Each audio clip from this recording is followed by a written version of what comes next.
All right, a very good evening, ladies and gentlemen, once again from Captain Nabs. It's nice to see everybody once again. Uh, and we are here for another live stream here. VATSIM ATC, not going to go quite as scheduled. Originally, I'd hoped for to do Edmonton, FIR. However, Edmonton, for the second time in a row when I've tried to get into Edmonton, already has some controllers online. So I'm going to go elsewhere in the VATSIM network where my control services are probably more desperately needed. Desperate might be a little bit of an over a little bit too strong of a word, but where there is no current service and we're going to provide some service. So today, for those of you that don't recognize my airspace that I'm looking at here, this is the Toronto Pearson airspace. Let's see here. That's not what I'm looking for.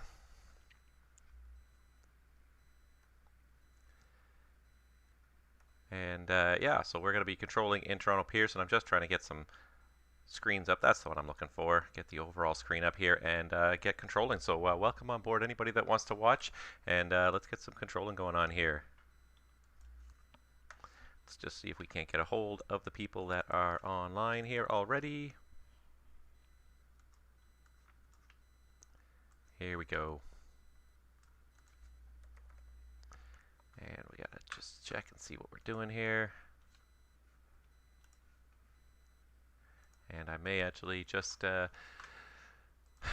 I like to keep things as realistic as possible when I am controlling, so what I'm going to do really quickly is pull up the ATC here in Toronto and listen to it for a moment and see what they're actually using, and we're going to emulate that right now in VATSIM. So you guys may or may not hear it. If it is, I hope it's not too loud.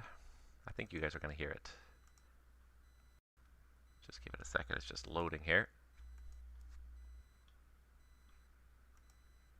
Sometimes that doesn't work, and sometimes I got to do the other thing. So yeah, so I'm using liveatc.net, and sometimes there it is. Monitor 133.1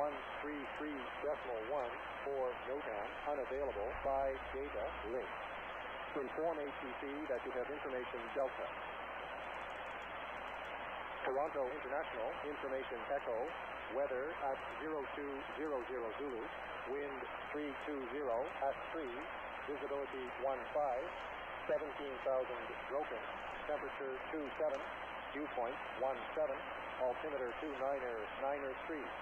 The approach is ILS, runway 24 left. Departure, runway 23. Voice advisory. Monitor 133.1. Okay, so we got arrivals 24 left, departures runway 23. Information Delta. Echo actually, with the new weather, but that's not yet on the VATSIM network, so we're going to go with Toronto Center, good afternoon. Air Canada 24, currently at flight level 250, climbing at flight level 320. Air Canada 24, Toronto Center, good evening, squawk code 0556. 0556 for Air Canada 24. And I hope the volume is okay. I hope the balance is okay for anybody listening right now. I had a problem with my previous stream that I did on Twitch, and that the balance was so far out, and the ATC and all the background noise was actually drowning me out for a good portion of the stream. And I didn't realize that. I didn't look at the balance carefully enough, so I've got to try and be more conscientious about that. There we go. Air Canada 24 Heavy, thank you. You're identified through 257. Continue your climb. You said flight level 330, correct? Affirmative, flight level 330, Air Canada 24. Air Canada 24 Heavy, thanks. Climb 330. Roger, we'll climb to flight level 330, Air Canada 24 Heavy. All right, now let's look at the ground view here in Toronto. We got one airplane on the ground here. I've got one plane in my departure list. That's just what I want to see. Make sure he's not already taxiing yet. Doesn't even look like he's pushed back for departure, so let's just go ahead and assign him his departure runway 23. And let's see, he's doing Kemry, Oakville, Clinton. Let's see, he's going to Atlanta. Yeah, so we're going to see if he can do, let's see here. What's the departure here? I'm trying to think right now. The Beats 2 departure. That's what we're looking for. Beats 2 Foxy, and then we'll see if he can go direct to Clinton after Foxy. We'll see if he can do that. Whenever he calls up, we'll ask him that. And that's basically it. So now we're started here. Unfortunately, we don't have much going on just yet. I'm hoping that if I stay here for 2 to 3 hours, I will lure in some traffic. Yeah, right now it's looking a little bit quiet here in a large portion of Canada. So yeah, we'll just see what we can do here. We got a couple of inbounds to Toronto in the next hour or so here, so hopefully it'll get a little bit busier over time. But that's all we got right now, unfortunately. Yeah, I was hoping to be on about an hour ago. Unfortunately, as is kind of standard operating procedure in the airlines these days, things were delayed. So, yeah, here I am. Basically, I got on almost as quickly as I could when I finally got done here. But yeah, this is just the way it is sometimes now. So, trying to squeeze in streaming whenever I can. It's not easy. The schedules are not really good for it right now. But gonna see what we can do. So if anybody out there is watching and listening and wants to come on down, we have Toronto Center Online. Where my target is to be here for the next 3 hours. Honestly, depending on, I know how VATSIM goes, and especially as we sort of round out past midnight local time, I know how it goes, and I know that we often lose a lot of our ATC after, or a lot of our pilots after midnight. It sort of goes downhill after that. So, um, if that's the case, then maybe I will check out a little bit early. If there's absolutely nothing going on, there's no point in me streaming, looking at a blank screen. So, if you're interested in flying, come on down, and let's see if we can get some ATC going here.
Air Canada 24 Heavy Toronto. You're leaving my airspace to the east. Montreal's not online. Back to Unicom 122.8 for you. Thanks for checking in.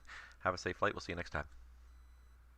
Thanks a lot for the ATC. We'll switch to Unicom 122.8. Air Canada 24. Goodbye. Good night. Good night. Alright, for anybody watching, unfortunately that was my one airplane right now that I've got on my scopes here. I got one more airplane on the ground in Toronto that has pushed back from the gate, so he should be calling us now. So I'm going to go ahead and tell him to call me.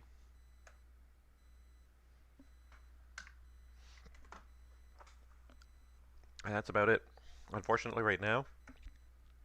It's a little bit quiet. In about 45 minutes, we're going to have a string of a couple of arrivals, at least in Toronto, and hopefully if we sit here for a little while, we'll be able to drum up some traffic. So if anybody out there watching is looking for somewhere to fly, especially if you're new to VATSIM, right now it's super quiet in Toronto.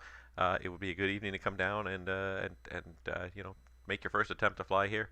It's super quiet, not much happening, so I'm here and I'm ready, able, and willing to assist anybody who's unfamiliar or otherwise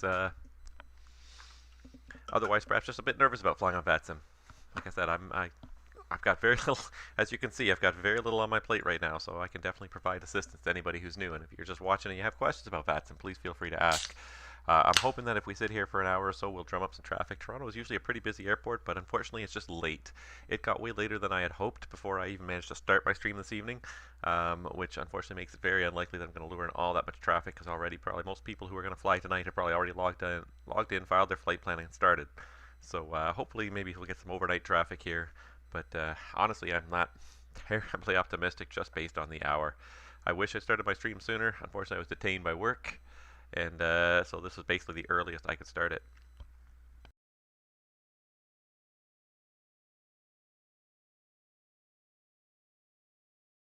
But if you guys have anything you want to talk about or ask questions about with the VATSIM network, please do. I'm always happy and willing to help out and answer questions here. And oh, I just realized here, I was eating my dinner, so I had this off, but there's me in the corner. Zoomed a little bit too far in, I think.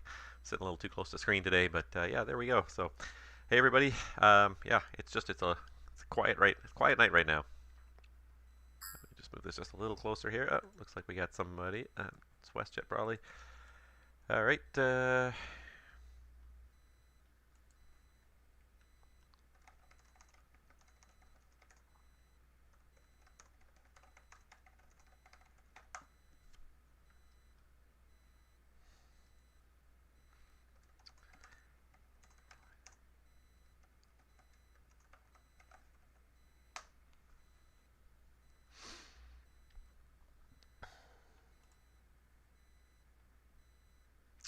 Alright, so we got him. Unfortunately, he's text only, so he's request taxi to runway 24 right, text only. Alright, so I got to try and get him his clearance. And we got another one on the ground here, actually. Hamilton look okay. See, it didn't take us long. We got another airplane. That's good. Hopefully, we'll get him here soon. Let's see what's Hamilton doing. Hamilton's Winscom as well, so runway of your choice in Hamilton. I'll give you 1-2 because that's normally kind of departure runway, but whatever you want.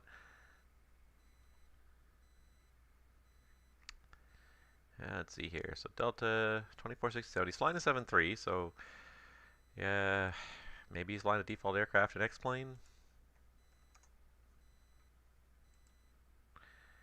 Based on his flight plan, it's not too...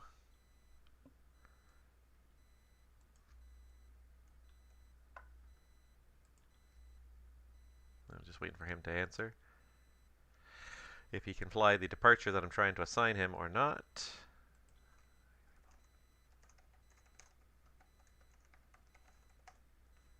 And I can't give you 24 right, but I can give you 24 left if you want 24 left for departure.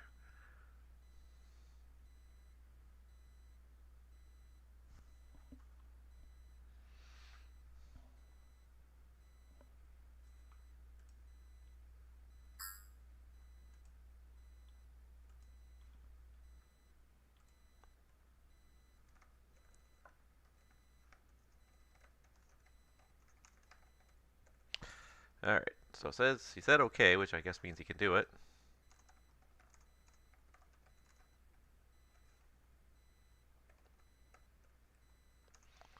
Doesn't make for very good streaming to be just typing away here on text, but anyways.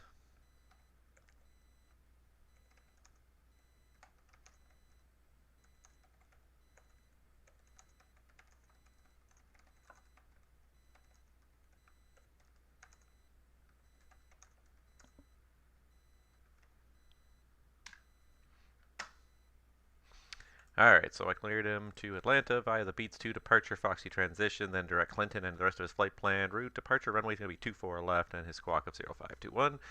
Let's see if he can get that all in there. While I'm waiting for him, I'm going to see if I can open up my Hamilton ground view here. I should have a Hamilton ground view. Don't I have a Hamilton ground view? Oh, for crying out loud. Fine.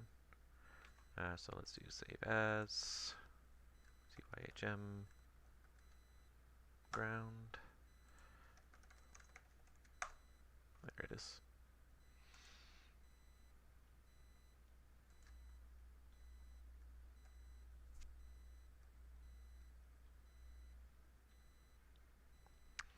Alright. Based on his routing,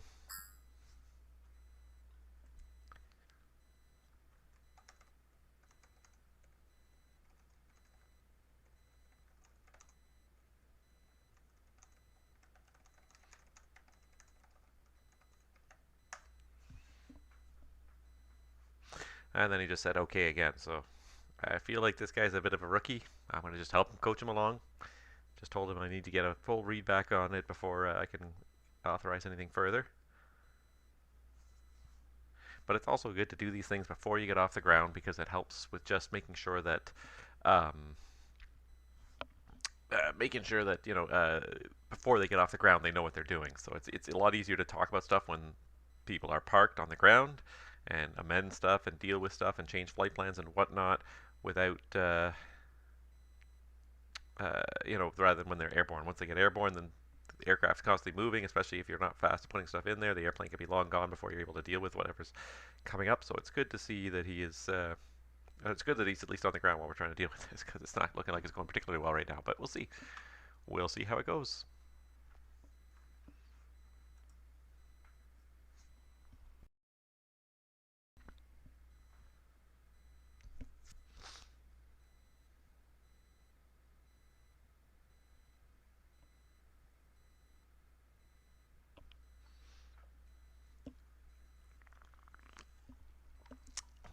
Let's see how it goes here.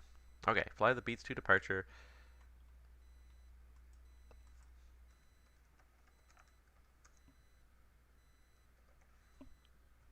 Almost got it. He said fly the Beats 2 departure, taxi to runway 24 left, which is not quite correct, but anyways. Confirm squawk 0521. At the very least, I need to have the right squawk code.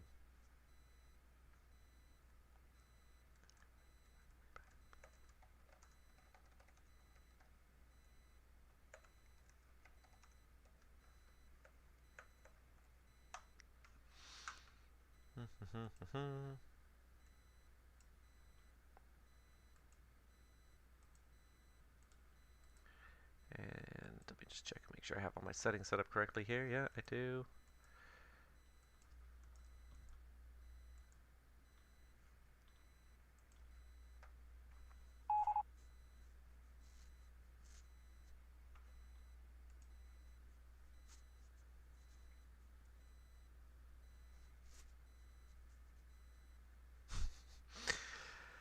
Oh, patience is the name of the game so often in VATSIM, but that's the way it is when it's a learning environment to a lot of people.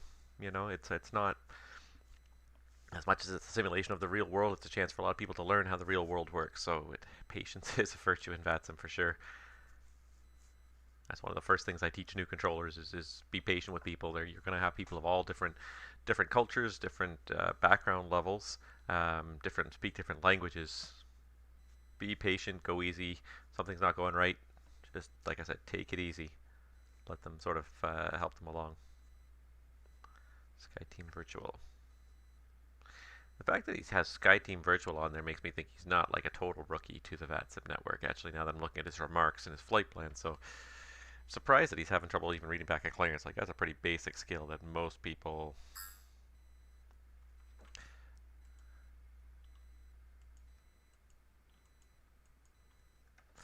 Alright, so he said squawk 0521. Readback is correct. Runway 24 left. Info echo altimeter. Taxi Delta.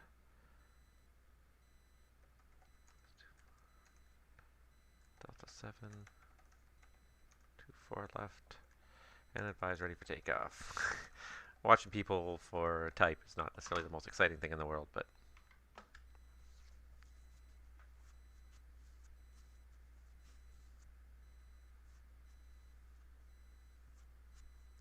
I realize. Hopefully we'll get some voice traffic here soon. We got 3 inbounds to Toronto right now. Hopefully we'll get a couple more. We got 1 outbound from Hamilton. Hopefully he'll be game enough to call me up here before he starts taxiing. I imagine he would now. I think the guy who departed Toronto was hoping to not have ATC online. Picked an airport where there was no ATC to get himself airborne. The thing about VATSIM too is you just never know when the ATC is going to pop up. It can pop up anywhere at any time. You've always got to be, near the computer. That's the rule of the VATSIM code of conduct. Is you got to be, you can step away for 30 minutes if. Where's he going now? Oh my God.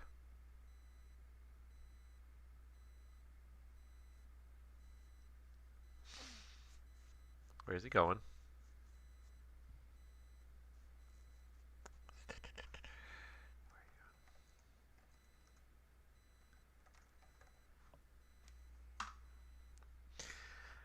It was pretty straightforward. Just straight ahead down Delta. You just had to cross 24 right and go to Delta 7 to get to 24 left, but now he did not want to do that.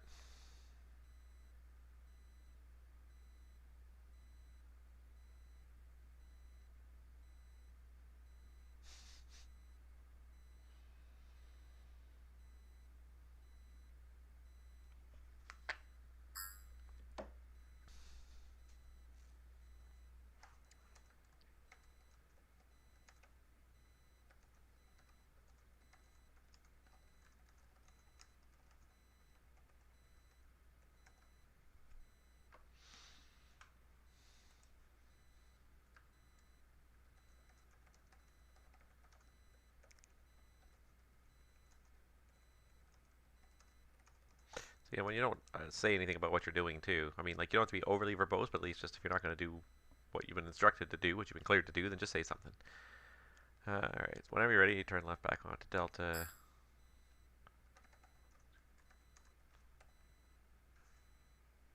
Let me say cross threshold, 24 right, Delta.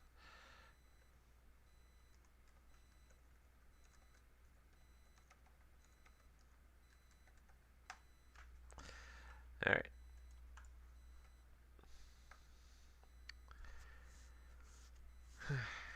Yeah, it's funny because you get both ends of the spectrum sometimes with VATSIM too. You get the people who are super verbose in their communications and tell you everything, about 3 times as much as you need to know, and then you get the other end of the spectrum, people who don't tell you anything and they kind of sort of just do their own thing, and you're sort of left trying to guess what they're doing. Now I think these guys right here, over here on the left side, are my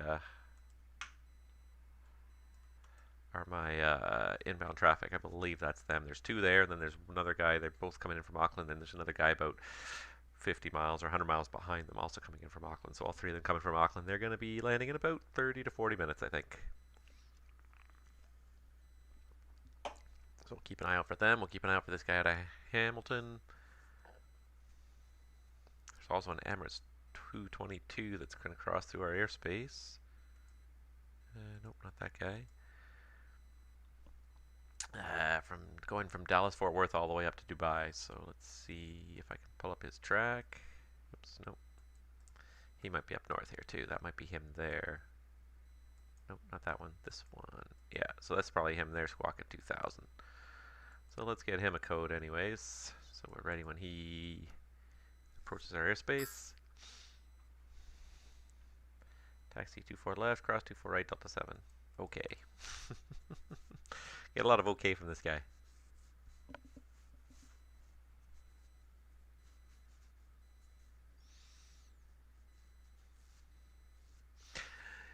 Yep, and if I was a betting man, dimes to dollars, airborne 400 feet, he's going to be a left turn to Murno. And is it Murno? I think it's Murno. I have the chart up right now, but I believe it's Murno's going to be his first fix. So let's just check. See, I should be able to draw it here.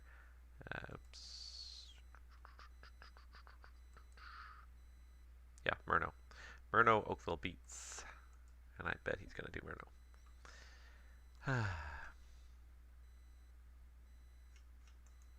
Looks like there's a pretty good FNO tonight going between, looks like BWI and Atlanta. I don't know if that was an FNO or if that was just something else going on, but boy, there is a lot of airplanes inbound to Atlanta, and there's like a steady, like just a block of them going all the way from BWI.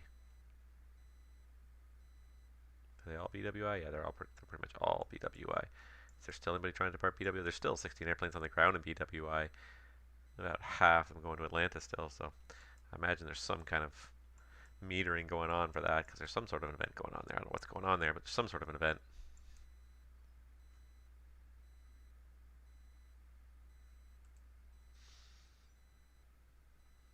Alright, just keep an eye out on this guy as he taxis.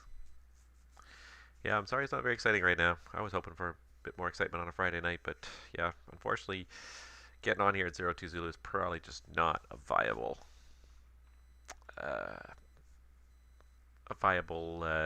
streaming time if you really want to lure in the traffic. It's got to be probably about 1 to 2 hours earlier, which, given the way the schedules are working these days, that's probably not going to work for me in the near future. So let's have a look at my schedule for next weekend and see if I can already plot when my stream could be next weekend, but I have a feeling I'm going to run into exactly the same problem next weekend. Where is it?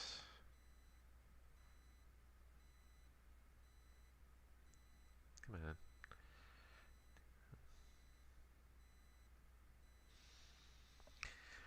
I may be able to do a stream on Friday night. And I may even be able to get on a little earlier. Maybe 01 Zulu, probably not any earlier than that. Unfortunately. It's just the way things go.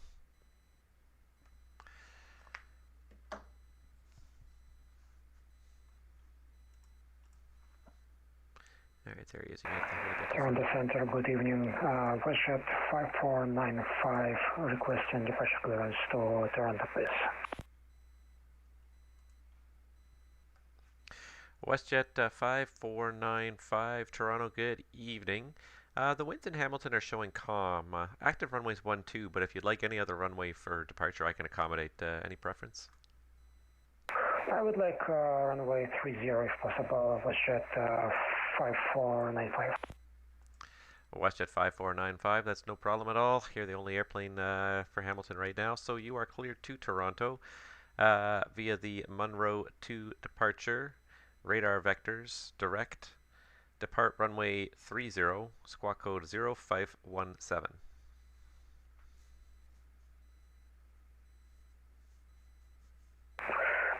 Clear to Toronto via Munro 2 departure to direct vectors, squawk 0557, WestJet 5495.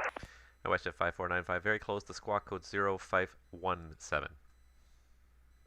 Apologies, 0517, WestJet 5495. WestJet 5495, not a problem at all. Your readback is all correct. I don't have an ATC up in Hamilton, but the latest winds are calm. The altimeter is 299.5. Pushback startup is at your discretion, and just give me a call when you're ready for taxi, please. We'll call for taxi, WestJet 5495. Thank you very much. All right, we got some voice activity now, at least. My stream's a little bit less boring. And then this guy's already on the runway.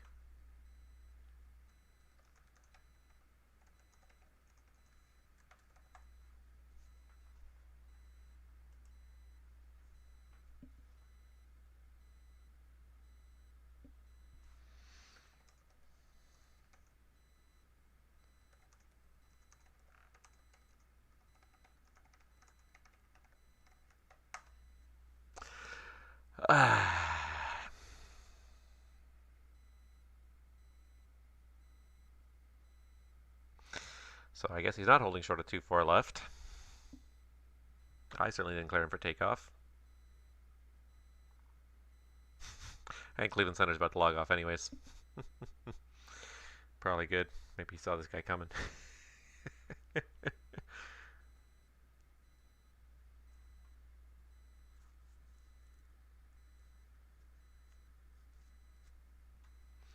And I think he's not even got the transponder on.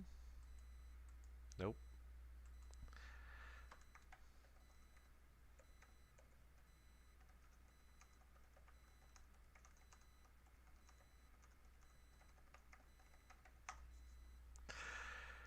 And it looks like he's, maybe he's not turning. Maybe he is turning. I can't tell just quite yet.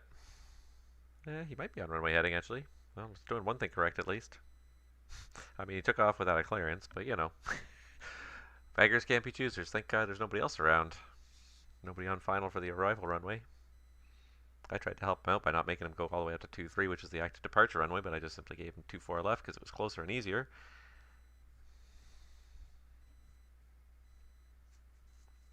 And now I'm not getting anything from him.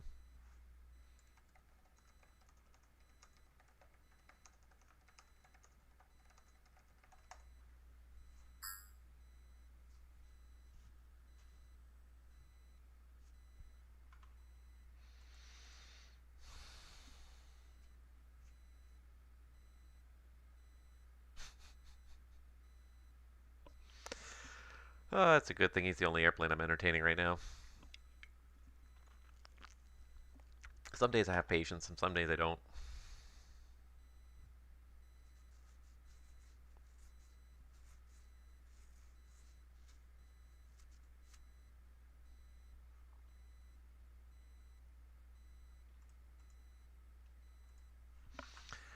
Oh, Lord.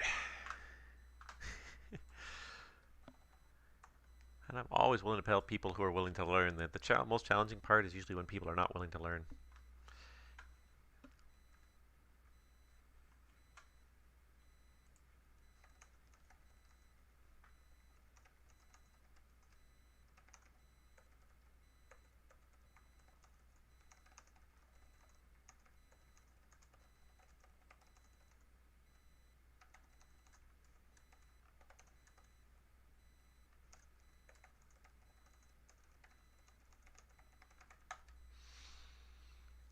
All right.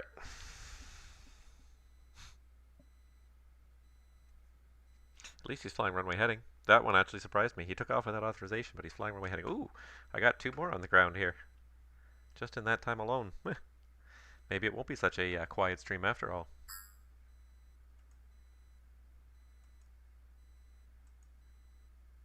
Hey, there we go. He did climb to 10,800 though.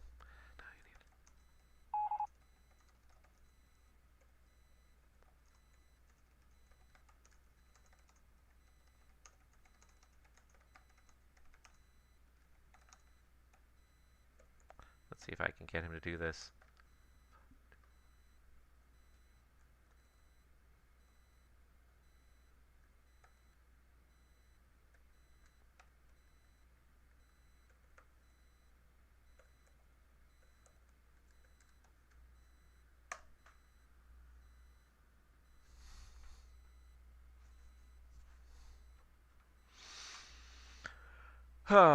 This guy's taking a lot more effort than I expected.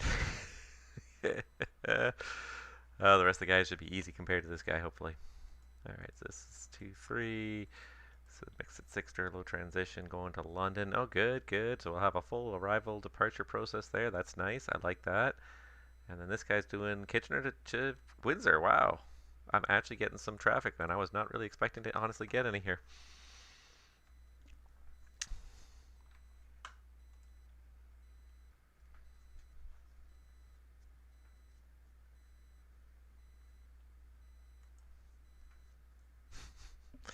OMG.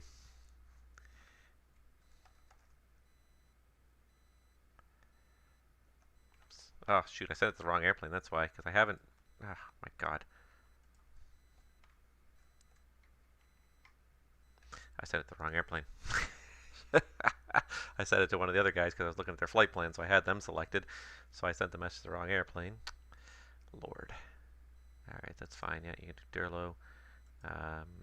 Yeah, that's fine. If you want to do 200, that's fine. Let's see here. So Kitchener. It's going to be 08. Kitchener 3. This guy's already up to 17,800. One battle at a time with this guy. I'm just going to try just get through one battle at a time here.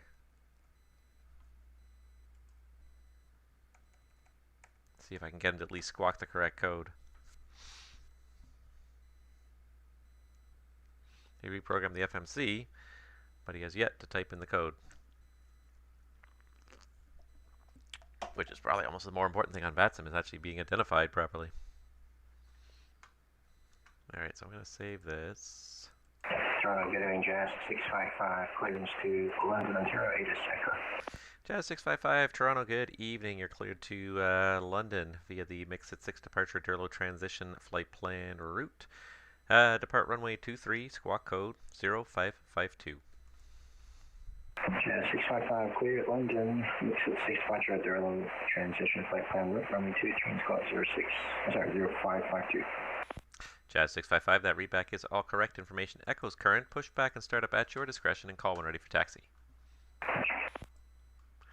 Okay, well, we got something going on here. Oh, and this Emirates guy is in our airspace. Never noticed that because I was busy looking at what WestJet was doing down here. He still has not.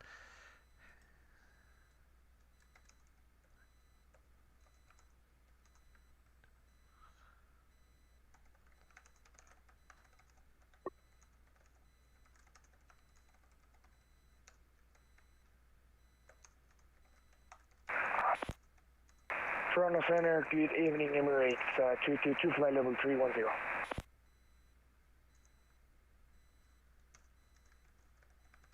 Emirates 222 Heavy, good evening, squawk code 0575. 0575, Emirates 222. So now this guy's just going to turn anyways because I haven't told him anything because I'm still waiting for him to actually figure out how to squawk the correct code.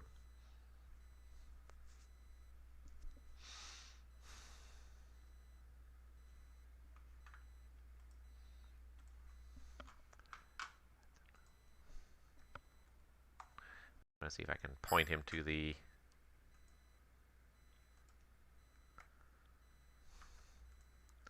Emirates 222 Heavy. Thank you very much. You're identified flight level 310. Welcome. Thank you, Emirates 222.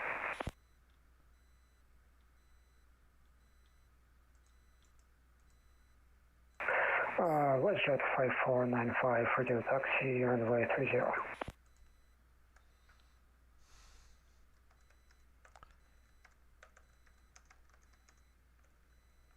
WestJet to stand by.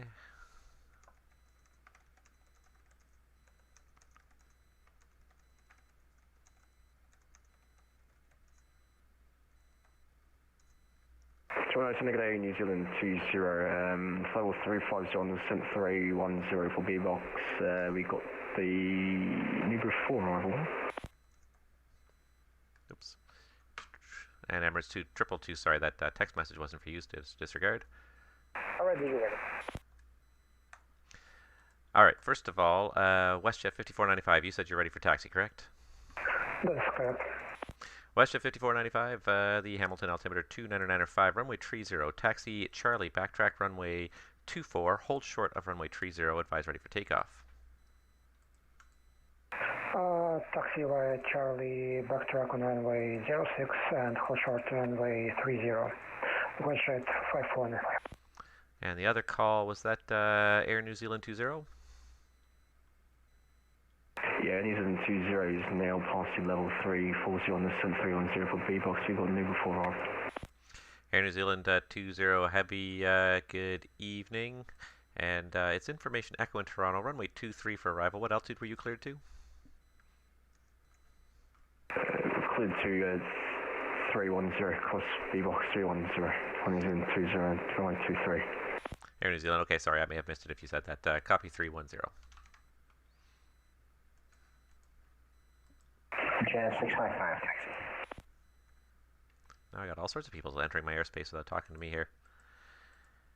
Jazz 655, Toronto, information is Echo, the altimeter 299 tree.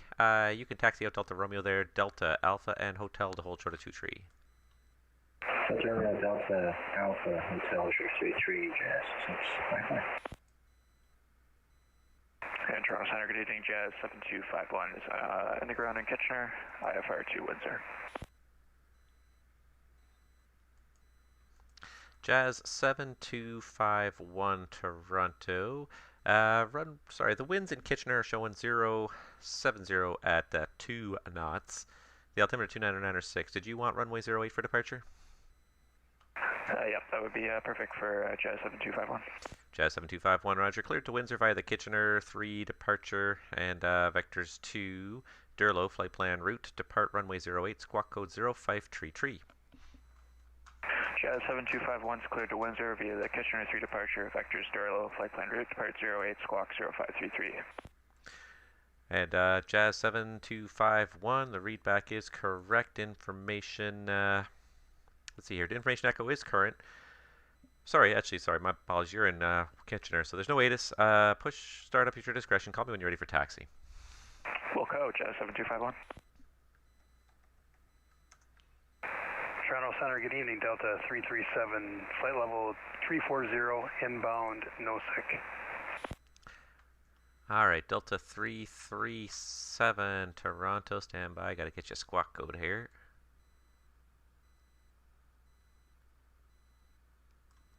Where is he? Delta 337, squawk a code of 0504. 0504 for Delta 337. Air New Zealand 20, you can continue your descent flight level 240 at your discretion. Continue descent level 240, New Zealand 20. And it's at flight level 240.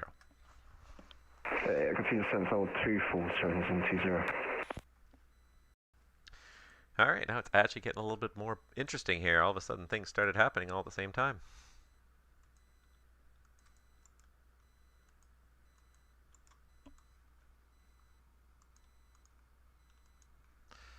Delta 337 Toronto, thank you very much. You're identified flight level 340. Welcome aboard.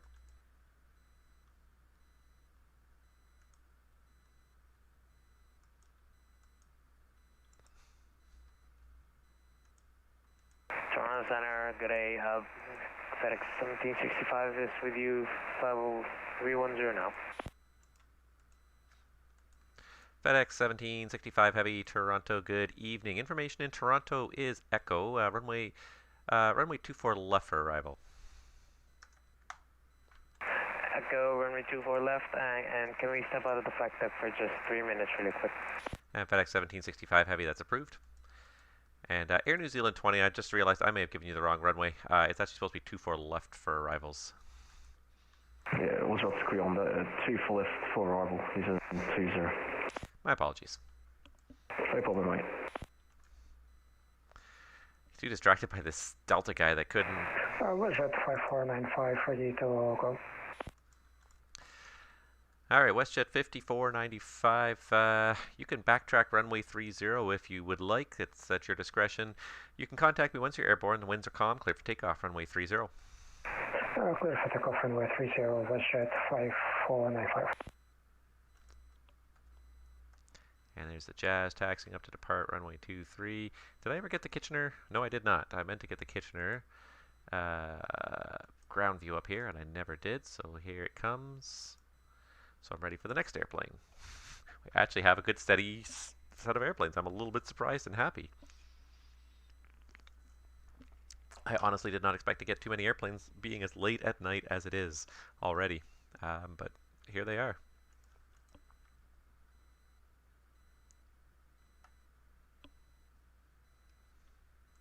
Just make sure these guys are on the arrival here. This guy here. Yeah, he's got the Uber 4 filed. Yeah, he's got the Uber 4 filed. Okay, good. Just making sure. Alright, and the Delta, yeah, that's good. Alright, good stuff. I actually got a little bit of traffic, a few people to talk to all at once. The Delta guy was honestly frustrating me a little bit. He really did not seem like he had much knowledge of what was going on in VATSIM at all. Let me see here. So I was trying to look up the VATSIM, like the basic help page.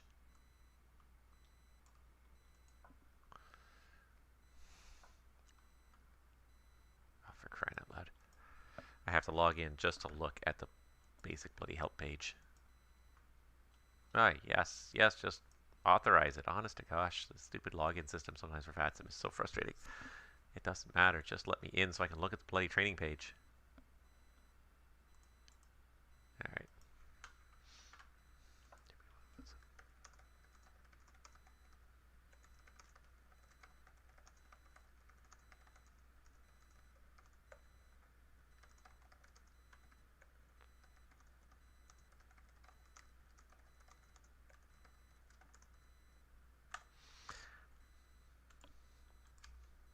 Jazz 655 Toronto, contact me once you're airborne. The wind's 310 at 2. Clear for takeoff runway 23. Clear airborne runway 23, clear to Jazz 655. Air New Zealand 20 Heavy, continue descent 12, 2000. The Toronto altimeter is 29er tree. Continue descent 12,000, Toronto altimeter 2993, New Zealand 20.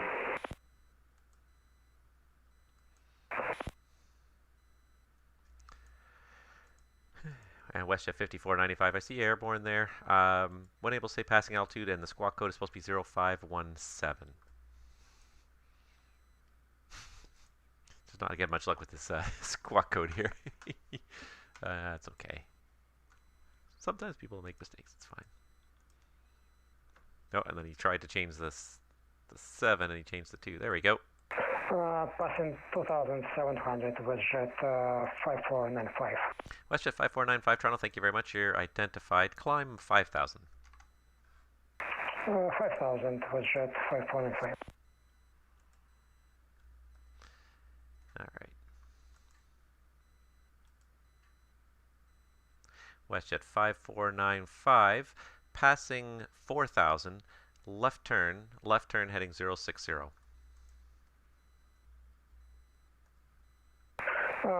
Left turn 060 after 4,000, WestJet 5495. Alright, we'll get him turned around there. Delta's going that way, Jazz is going that way. Lots of things happening here, but that's okay.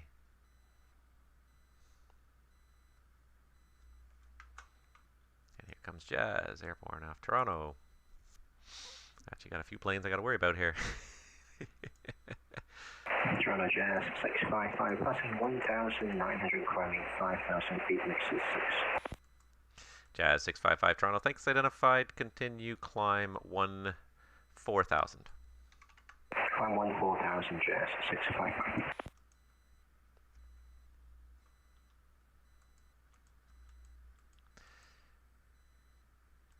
WestJet 5495. For your planning purposes, runway 24 left in Toronto. Information is Echo. Expecting 24 left, information Echo, WestJet 5495.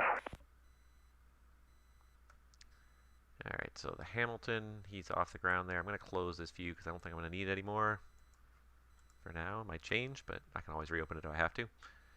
And FedEx 1765, are you back yet? Yeah, 1765, we're back. FedEx 1765 Heavy 1, ready, descent, flight level 240. When ready, descent to level 240 for FedEx 17. Jazz 655, proceed direct Litor. Direct Litor, Jazz 655.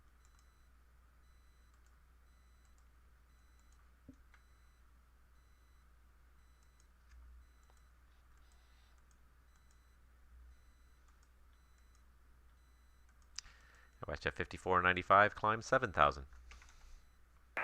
7,000 to WestJet 5495. You wanted 7,000 for final? I can give him 7,000. And Toronto Jazz 7251, ready for taxi. Jazz 7251, Kitchener. Winds are light variable. The altimeter 2996. Taxi apron at your discretion. Alpha Charlie to hold short 08. Advise ready. Apron under discretion, Alpha Charlie, hold short 08. We'll call when ready, Jazz 7251. Here we go. Nice to see some traffic, though, that's for sure. I thought it was going to be dead. This is already much busier than I had anticipated it being all evening.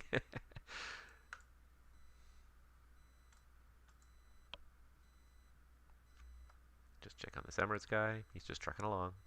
Trucking along. He's not going to cross into Edmonton airspace. He's going to go right over to Montreal. Montreal's not online, so be it.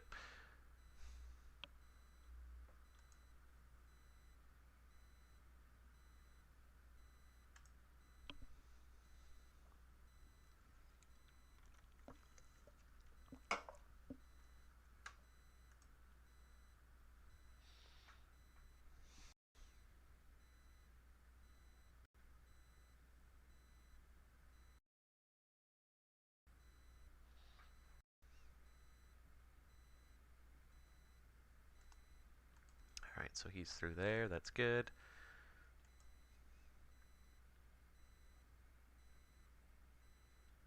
What if I already give Jazz direct Durlo?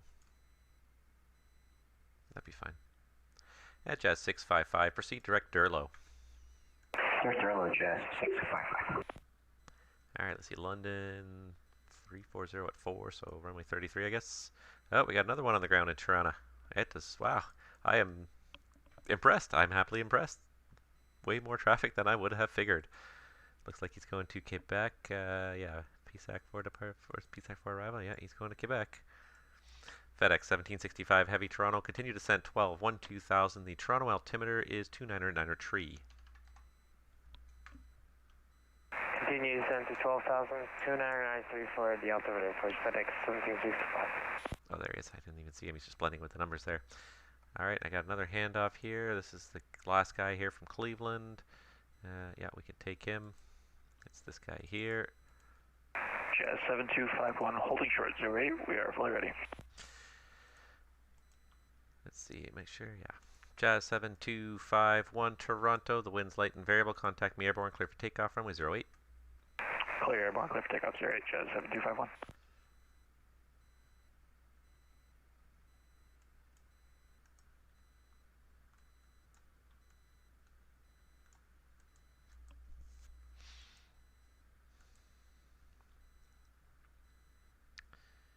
Alright, so he's still doing 410 knots. He should be slowing to 250. He's still going a bit faster than he probably should.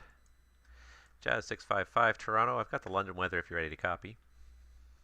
Jazz 655, master message. Jazz 655, the London weather at 0200 Zulu, so that's almost an hour ago now.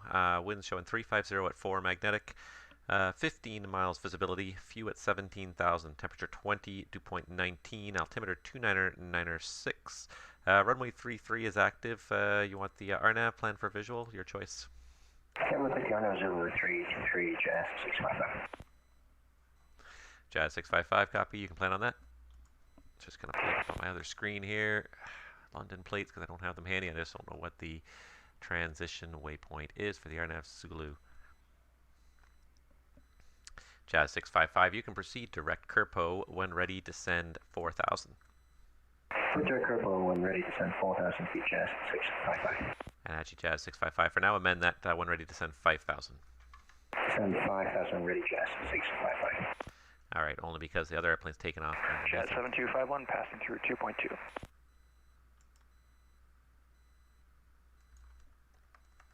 Jazz 7251 identified. Stop your climb at climb 4,000 for now. Stop our climb at 4,000, Jazz 7251. Jazz 7251, turn right heading 170, vectors on course. Right heading 170, Jazz 7251. Cross Grand 451 with you, flight level 310. We were given the Nuber 4 arrival, runway 24 left. Korean 451 Toronto, good evening. That's all correct. Information in Toronto is Echo. And I'll have lower for you in another 40 miles. I expected to set 40 miles and we have information Echo for 451. Good day. Air New Zealand 20 Heavy, descend 8,000. 8,000 signs in 20 Heavy.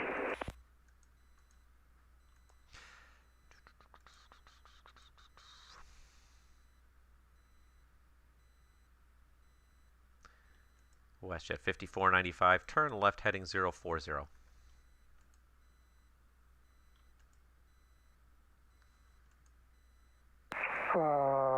Left 040, WestJet 5495.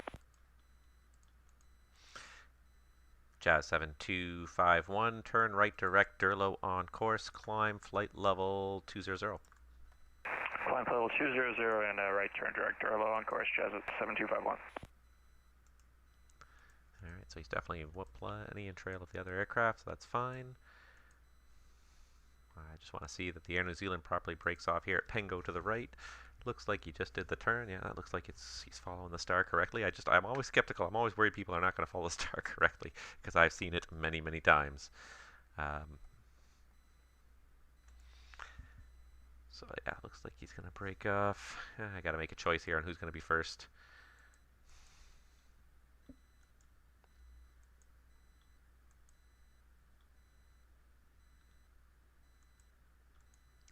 WestJet 5495, are you speed 250 right now? That's correct. WestJet 5495. WestJet 5495, thank you.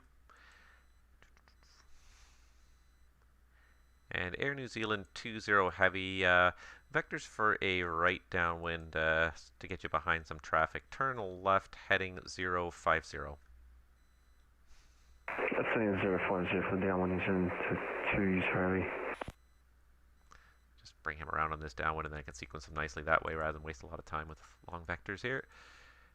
Alright, that Jazz is doing that. That's good, that's good.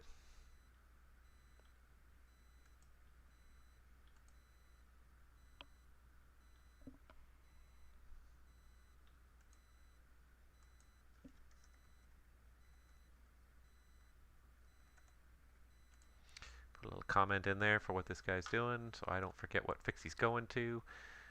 And it's actually kind of interesting. It's much more traffic than I was expecting this evening, which is already great. And hopefully one guy logged off, and hopefully he'll come back in a little bit. Here's my Korean. I'll give him lower once he enters my airspace. Air New Zealand 20 heavy. Make the heading 040, please. 040, New Zealand 20 heavy.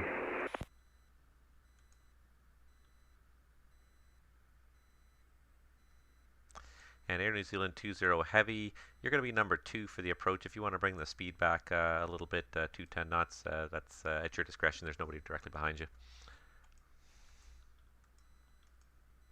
Okay, number 2 is slowing down, New Zealand 20 heavy. Thank you.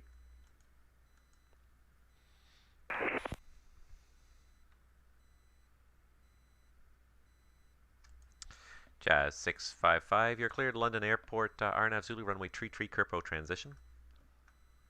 Cleared RNAV 33 Kerpo transition, London Airport, Jazz 655. Don't need that view anymore, but let's get the London Airport view open.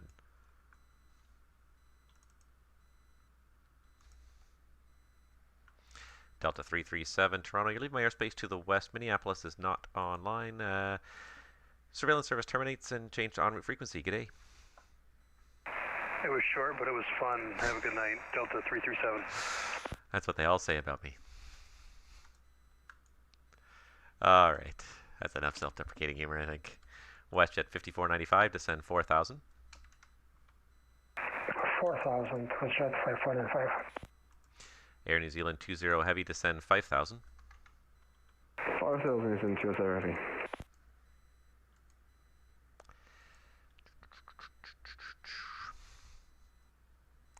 Jazz 7251. I have the latest, well, it's no longer the latest, I guess, but I have the 0200 weather from Windsor if you'd like to copy it. Go ahead with remarks, Jazz 7251. Jazz 7251, the winds are weather at 0200 Zulu, so that's 1 hour and 4 minutes ago now. The winds were showing, auto sequence winds showing 130 magnetic at 3 knots, 9 miles, clear skies, 22 degrees and 20 degrees for the dew point, altimeter 299.5. And Jazz 7251, we copy the remarks.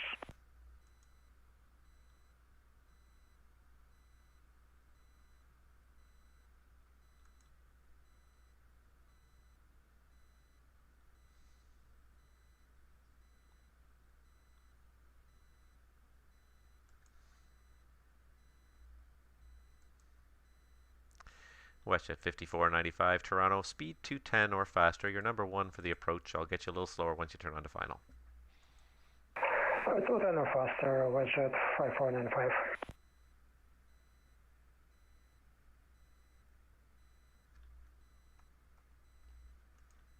Korean 451 heavy, Toronto, when ready, descend flight level 240. When ready, flight level 240, Korean 451. He was assigned 24 left. I didn't mark it down, but he was assigned 24 left. Gotta try to remember to write these things down when I have a chance, or I will forget very quickly and easily.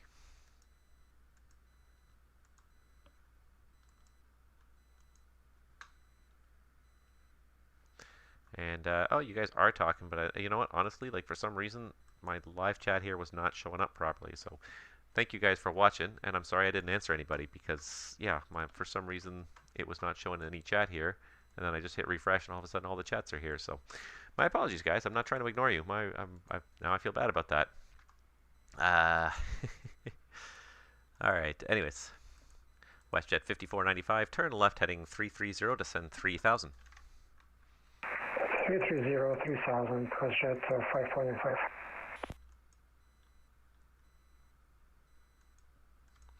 Air New Zealand 20 heavy, fly heading 060, descend 4000.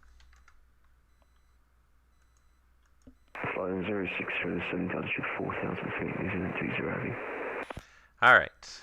Got the new custom flight plan manager experimental branch for the fly-by-wire A320. Oh my god, what? All right. That's okay, Lucas. I understand if you, yeah, like I wanted to be here an hour earlier and I was not, and it's just the way it is. You know, like I don't apologize to me. I get VATSIM. I do the same thing when I'm flying on VATSIM. If I don't see ATC, I usually will try and pick somewhere different to fly to try and get at least some ATC. So if there's not ATC online, can't fault you for trying to fly somewhere else. And Anna asked if Pearson Scenery is ever coming out. Yes. It's coming slowly but surely. Fly Tampa has said they're definitely working on it. It's not in the final phase, but it's definitely in an advanced phase. WestJet 5495, turn left heading 270 to intercept, cleared ILS 24 left.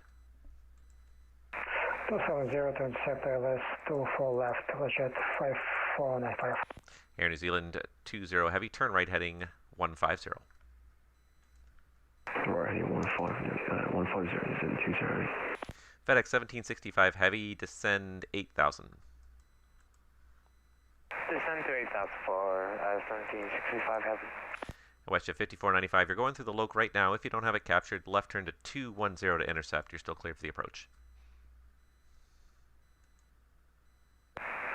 Roger that, WestJet 5595. And WestJet 5495, speed now 180 or faster. 180 or faster.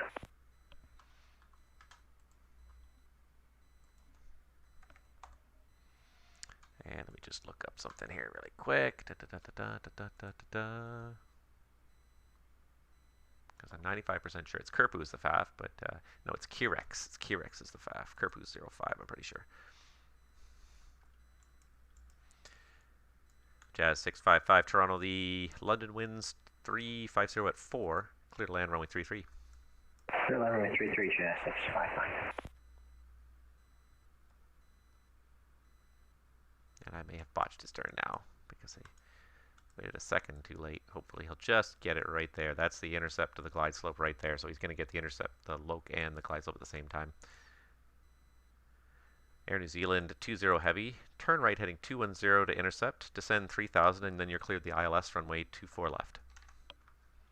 Right, 210 to intercept, descend 3000, cleared ILS 24 left, New Zealand 20. He got it. He's going down on the glide slope. Perfect. WestJet 5495, traffic's no longer factor speed, your discretion. Thank you for your help. No problem, stall, WestJet 5495. Alright, and then this Jazz here is going... He's going to be into Cleveland airspace here. And Cleveland's marked that they're leaving, or is that just a... No, that's the bad connection. And Toronto Jazz 7251 would like to request descent. Jazz 7251, Toronto, when ready, descend 1000. The winds or altimeters showing 299.5. When ready, descend 1000 for Jazz 7251, thanks. WestJet 5495, the Toronto winds are light and variable, clear to land 24 left. Clear to land 24 left, WestJet 5495. All right, and Anna, and I saw that you subbed, so thank you very much for that. Sorry, I honestly, for whatever reason, the chat did not work. It was just, there was nobody, it looked like there was nobody chatting. It was just blank for the longest time there, and then I suddenly popped the screen out, and all this chat's been going on. So I apologize for not talking to you guys. I feel bad now. Yeah, so yeah, Toronto, Fly Tampa is coming out. 20 established on ILS 12 miles out. Air New Zealand 20 heavy, thanks, number 2. Traffic is about 4 miles final. Traffic sighted, New Zealand 20. Yeah, Fly Tampa is working on their Toronto scenery. They did the Toronto scenery in FSX and P3D, and they did a really good job. They have some of the best Toronto scenery out there by far. It's really, really good scenery. Toronto's a very complicated airport with some very distinctive buildings, so it's taken them a long time to get it all worked into Microsoft Flight Simulator, get it up to speed, but they have worked on it. It is reported as being almost done on their in their forums. They've said that it's in a pretty advanced phase at this point, so FlyTampa is not one to really kind of announce very much ahead of time when they're going to release something. You'll find out sort of when it's there, but it is something they are working on, so it will come soon, and not soon enough for me, I mean, honestly. Korean 451 Heavy, descend 12,000, the Toronto altimeter 299er tree. 20,000 and 299 for altimeter train 451. Jazz 655, welcome to London.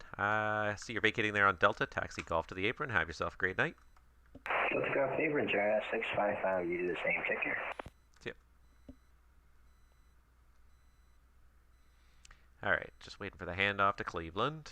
And this place is going to die just as quickly as it got busy. It's going to die in about 15 minutes here.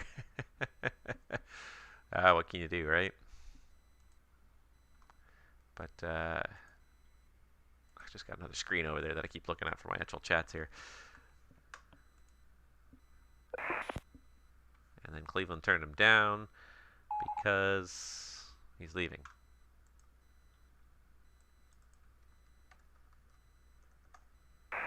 WestJet 5495 located on Delta 2.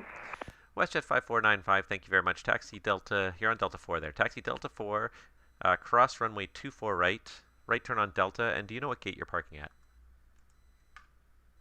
It's Terminal 3, please. WestJet 5495, roger. So Delta 4, cross 24 right, Delta, cross 33 right, and Alpha up to Terminal 3. Delta 4, Delta Alpha, and Terminal 3. Thank you very much. Air New Zealand 20 Heavy, the winds light and variable, clear to land, runway 24 left. Clear runway left, New Zealand 20 Heavy.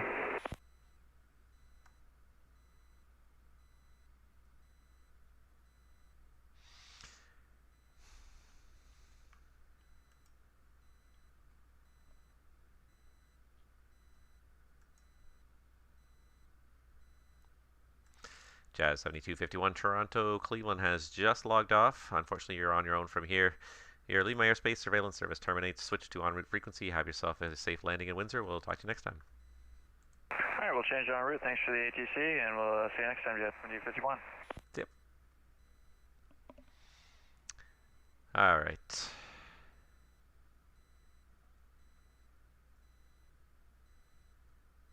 So we got our Jazz on the ground. Now we don't have too much here. We got 2 more arrivals here.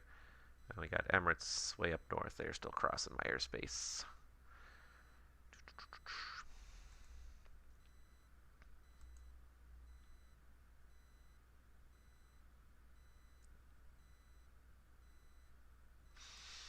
Oh, I should have offered FedEx 2-3. Man, I'm just rusty on Toronto. I'm not thinking. And FedEx 1765. Are you parking at the FedEx apron in Toronto today? Is he paused? He's paused, isn't he? I just noticed he's... Sorry, was that for FedEx 1765? Yeah, FedEx 1765. Sorry, were you parking at the north end at the FedEx apron there? Well, we'll take any apron. Okay, FedEx 1765, disregard then. I was going to offer you runway 23, but sorry, I just was not thinking about that. My apologies. All good. Normally I used to be on that. I'm not in Toronto enough to really kind of be on these things anymore. And these are the kind of like the little things that kind of slip by you. You know, you get the general concept and you can usually deal with it, but it's these little things, these little details that like just kind of get by you when you're not used to operating here all the time. Okay, so he's gone, so I'm going to go ahead and close this view as well. He logged off. Don't need him anymore.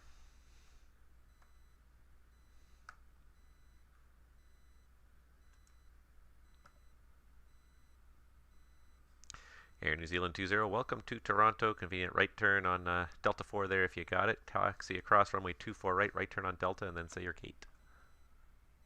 We vacated right Delta 4. Taxi Delta across the right runway and going to Terminal 1 for New Zealand 20 Heavy. New Zealand 20 heavy Roger. In that case, continue Delta, cross runway 33 right, and enter on Delta Papa. Continue cross 32 right and enter on Delta Papa. New Zealand 20 heavy, thanks. My grandmother played Flight Sim in VR, and she started freaking out before even taking off and couldn't do it. I mean, like, honestly, like the scenery in Microsoft Flight Simulator, it is incredibly impressive. Ah, who picked up tracking on this guy? Is there a, oh, there's a Detroit approach. I didn't even notice there was a Detroit approach online. Ah, see, because it's not adjacent to my sector, so it's not appearing in my normal list. I didn't even notice there was a Detroit approach. I should have handed Jazz straight to Detroit approach. That was my bad. Oops. I am just not 100% on my game today, unfortunately. I don't know why. FedEx 1765, descend 4,000. Send to 4,000 for FedEx 1765 heavy.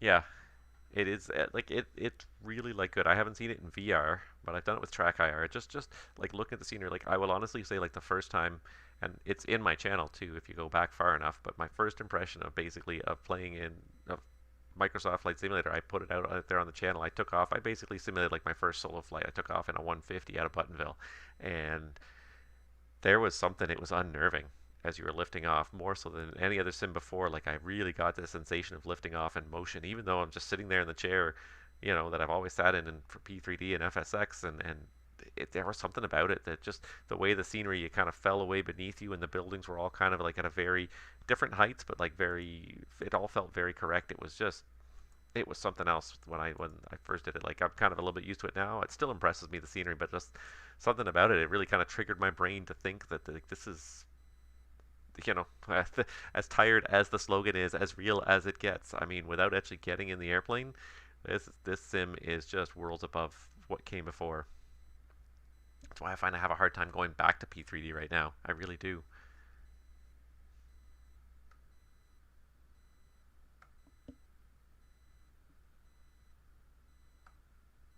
Emirates is getting there. They're going to leave our airspace about the next 15 or 20 minutes. Let's just check VATSIM here, see if anything else is going on, because I think we may have played out our traffic for the evening. I got nothing else inbound to Toronto right now. So once these couple of planes land, that's going to be, that's it for the traffic. So unless anybody wants to log in and do some flying, it's about to get pretty boring in the next 10 minutes here or so. But it's still, like, honestly, this was better than I expected. I did not expect it to really kind of, I didn't expect it to be, didn't expect it to get busy. I expected it to be pretty quiet. There was a couple airplanes inbound. I expected these 3 airplanes, and I thought that would be it. I didn't expect these 2 departures and arrivals. And even though they're short flights, and you know, it was good. I was very impressed.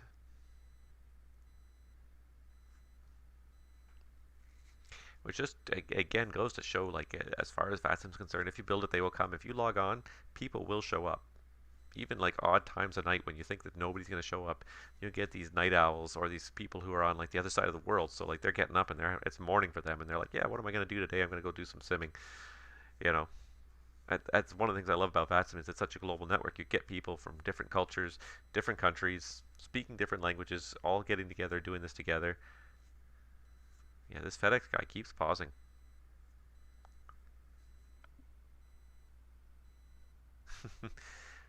Nope.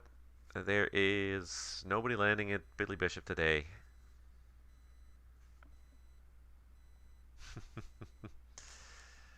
That's fine. You can spam my chat all you want, because at least at least there's somebody to talk to. It's not enough airplanes to keep me busy right now, so I'm happy to chat about anything, because I feel bad that my streams have not been quite as common the last month or so. Now that I'm kind of back to work, things are becoming a little bit more regular, but that's part of the reason why, unfortunately, as things are becoming kind of regular, also the delays are becoming very regular, and I've got to just assume that there's going to be an hour delay every single day at the very least. FedEx 1765 heavy, turn left heading 330 to send 3000. Left heading 330, descend to 3000 for 1765. So there goes the question. New Zealand 20, investigate, thanks for ATC, mate. Good night. Air New Zealand 20, no problem. Have yourself a great night. We'll see you next time. Good job. That is a pretty long commitment too. How long have these guys been online for? Because Auckland to Toronto is a long flight. Time online 41 minutes, so somehow his connection reset. But distance flown 7,490 miles. That is a long, long flight. Korean 451 heavy, descend 8,000.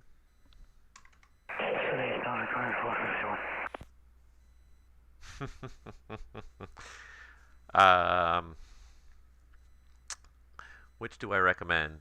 Well, I'll say this.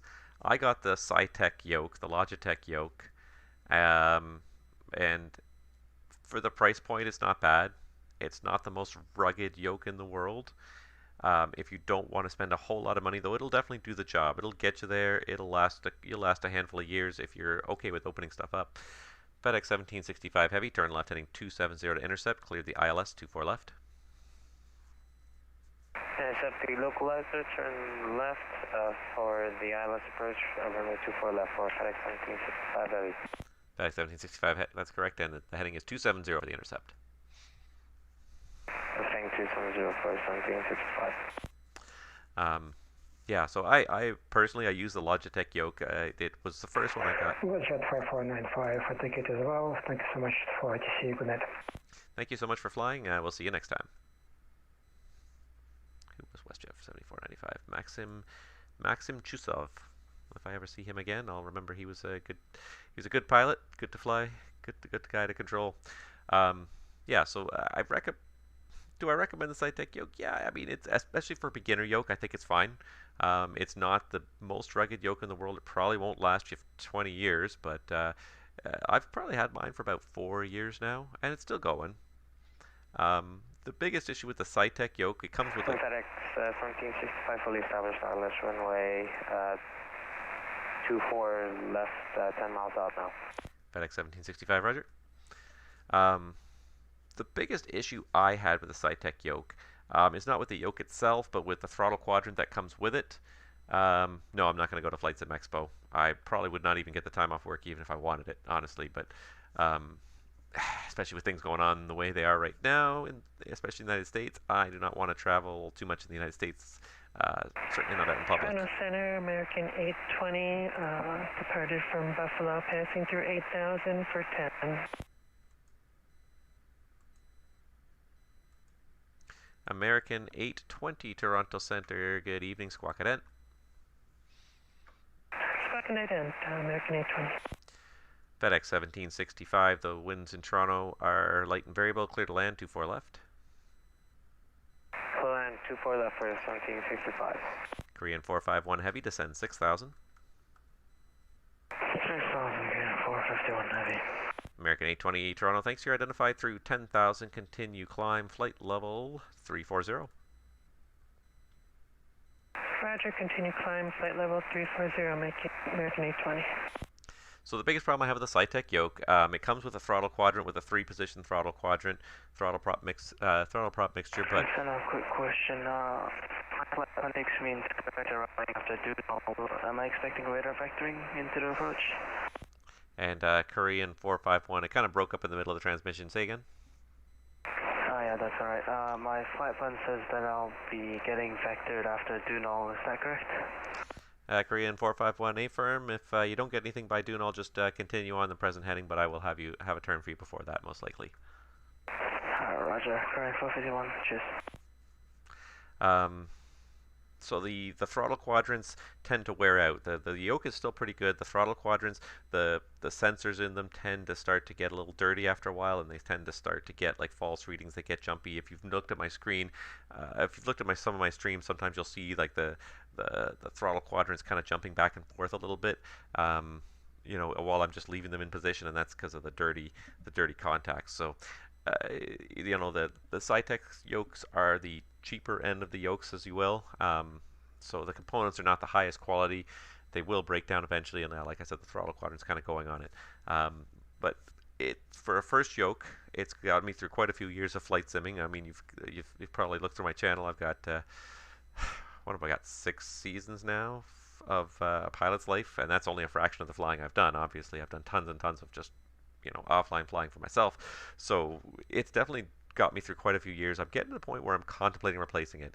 If I'm going to replace it, like the next one I'm really kind of thinking of is the Honeywell. They have the Honeywell, not the Honeywell, Honeycomb, sorry. Honeycomb. They have their yoke, the Honeycomb Alpha, and it's a much higher quality yoke than the Logitech one. It's quite a bit pricier. It's about double the price, so I think it's about $400, give or take. Here it is. Those prices are probably in US dollars. But yeah, so here's the Honeycomb Alpha.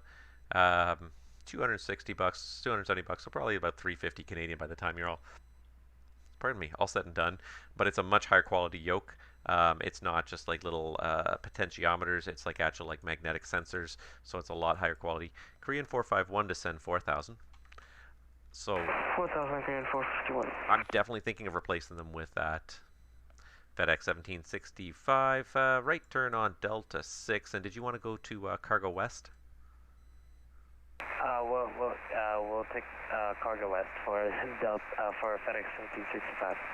FedEx 1765, no problem. Taxi Cargo West via Delta 6, Delta and Echo Echo Bravo, cross runway 06 left.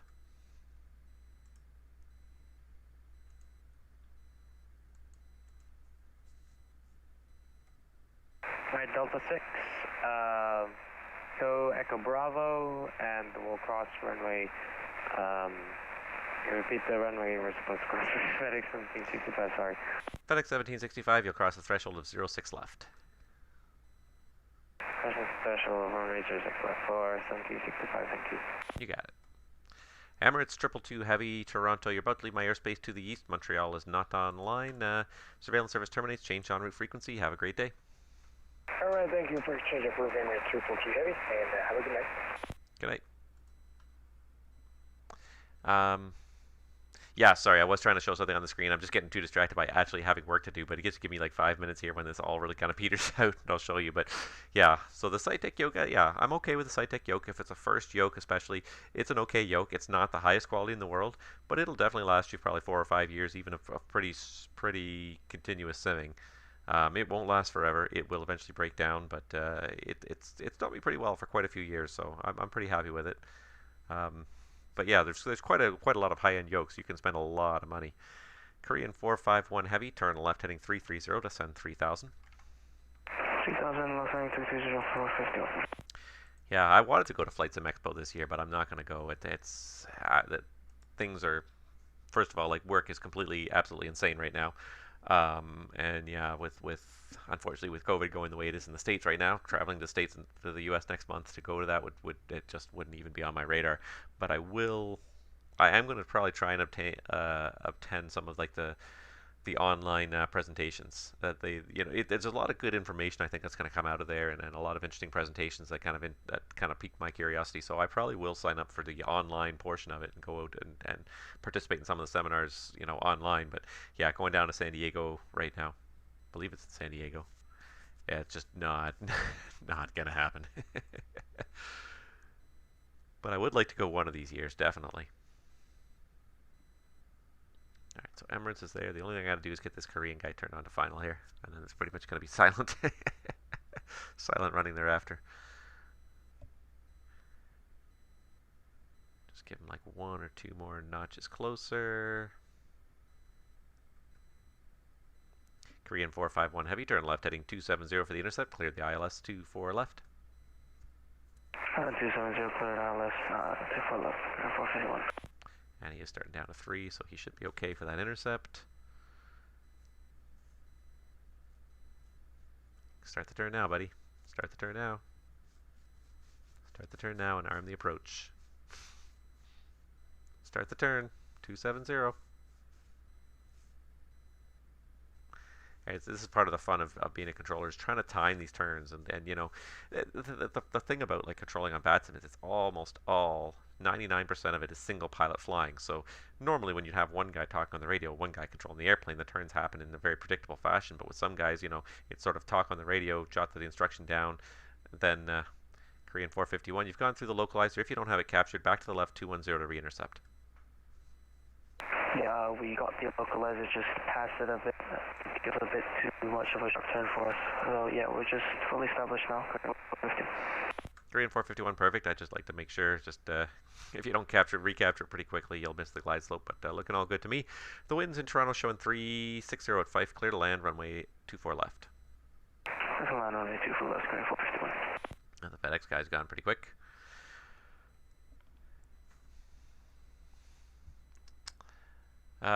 What does Zulu time mean? That's a good question. Zulu time is universal coordinated time. So in aviation, basically everyone uses one time. We don't use time zones. We use Zulu time. That way everybody's kind of talking on the same page. When you're changing multiple time zones, you're not confused. People aren't confused over what time it is. So Zulu time it's Greenwich Mean Time is what it is. So it's Greenwich Mean Time. It's also known as Universal Coordinated Time, UTC, or we just simply abbreviate it Zulu. So you just say, like right now, it is 0332 Zulu.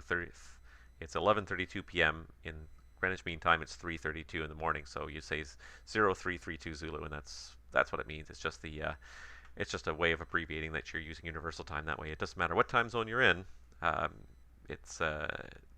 Everyone's able to talk more easily, especially when you're dealing with airlines crossing multiple time zones, as so many do. Even the airline I work for, the head office is in the East Coast, and the airline's down. And yet I'm down here in Toronto, and then so yeah, everything's published in Zulu time at the airlines, at least as far as the crews are, at least as far as the pilots and the flight crews and dispatchers and everybody are concerned. Like obviously the front end staff will be dealing with local times, but dealing with the customers. But yeah, in terms of the back end dispatchers and pilots and ATC, we always talk in universal time. Because even ATC can like span a time zone. Like you can have a control sector that spans 2 time zones. So if you were to talk to these guys in local time, is it in my local time or is it in local time at your airport? Like so, yeah. So right now it's 333 Zulu. And you'll see that with all the weather here. I can't show you the METARs, but if I could show you the METARs, now that there's not much going on, I can show you the METAR here. Let's see if I can show you here.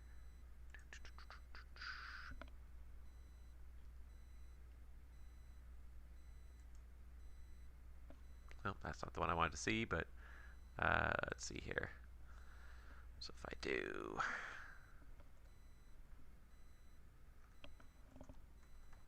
Because even when you're looking at the METARs,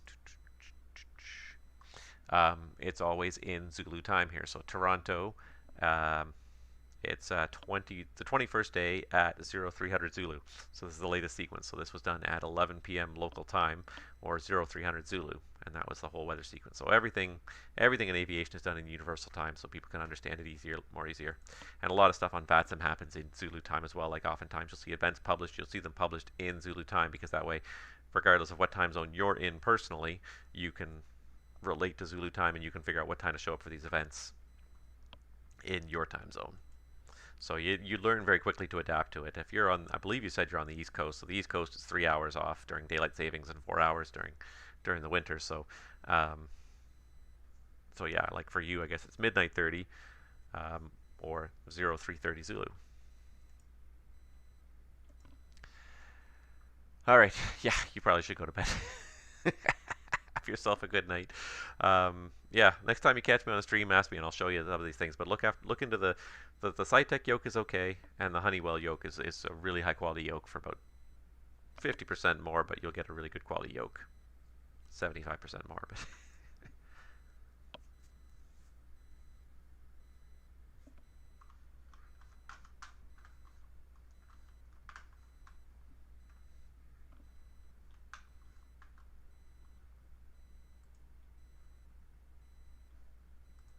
all right, go back to, let's see here, this, there it is. Korean 451, welcome to Toronto, right turn on Delta 6, and say your gate. Flight turn on Delta 6, current 451.